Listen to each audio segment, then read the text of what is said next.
اب سوال یہ پیدا ہوتا ہے کہ اگر ہم یہ تکبیریں پڑھنا چاہتے ہیں تو اپنے آپ کو یاد دہانی کیسے کرائیں؟ کیا طریقہ ہو کہ ہم یہ کام کر بھی جائیں؟ تو اس کے دو تین طریقے ہو سکتے ہیں۔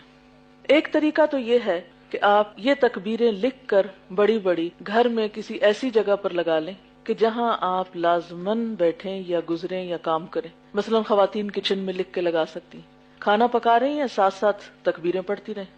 اسی طرح آپ اپنے ڈرائنگ روم میں بیٹھنے کی جگہ پر، کسی بھی ایسی جگہ پر جہاں پر آپ کی نظر بار بار پڑتی ہے یا پھر آنے والوں کی بھی پڑتی ہے۔ بعض اوقات ایسا ہوتا ہے نا کہ سٹنگ روم میں کوئی آ کے بیٹھا ہوتا ہے، آپ اندر کوئی کام کر رہے ہوتے ہیں تو وہ بےچارہ بیٹھ کے ادھر ادھر دیکھتا رہتا ہے، کبھی وہ ایک ڈیکوریشن پیس دیکھتا ہے، کبھی وہ دوسرے کو دیکھتا ہے۔ تو اگر کہیں تکبیریں لکھی ہوئی ہوں گی تو لا محالہ وہ بھی پڑھ لے گا۔ اس کے لیے ہم انشاءاللہ چھپا رہے ہیں، وہ بھی آپ لے سکتے ہیں، ورنہ آپ خود اپنے ہاتھ سے لکھ کر، لیکن سپیلنگ درست ہو، غلط چیز نہ لکھی ہوئی ہو، اپنے ہاتھ سے لکھ کر کہیں نہ کہیں جا کے ایسی جگہ ضرور لگا دیں۔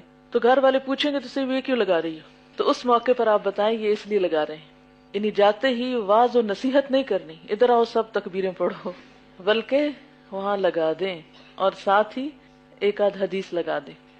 تکبیروں کے اوپر ٹائٹل دے سکتے ہیں اللہ سب سے بڑا ہے، ٹھیک ہے۔ ایک دوسرا طریقہ یہ ہے کہ جیسے آپ صبح سویرے اٹھے ہیں، آپ تیاری کر رہے ہیں آنے کی، گھر والے بھی اپنی اپنی تیاری میں لگے ہوئے ہیں، تو آپ تکبیروں پر مبنی کیسٹ کو چپ کر کے آن کر دیں۔ اب کیا ہوگا، جب آن ہوگی تو سویرے سویرے سب کے کانوں میں پڑ جائے گی، اور جب وہ کانوں میں سویرے سویرے پڑے گی تو یقین مانے کہ جو چیز سویرے کان میں پڑ جاتی ہے وہ لا محالہ دن میں انکانشیسلی زبان پہ آنے لگتی ہے۔ ایک دفعہ جو سویرے منہ پہ بات آتی وہ بار بار دن کو آتی چلی جاتی۔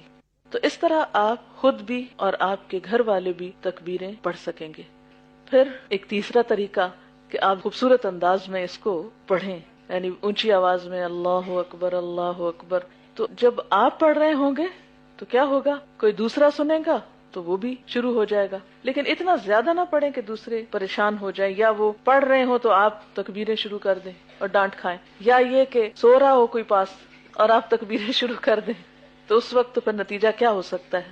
لیکن ایسے وقت میں پڑھیں جب سب جاگ رہے ہیں اور سب آپ کی بات سن سکتے ہیں اور برداشت کر سکتے ہیں اور ساتھ شامل بھی ہو سکتے ہیں۔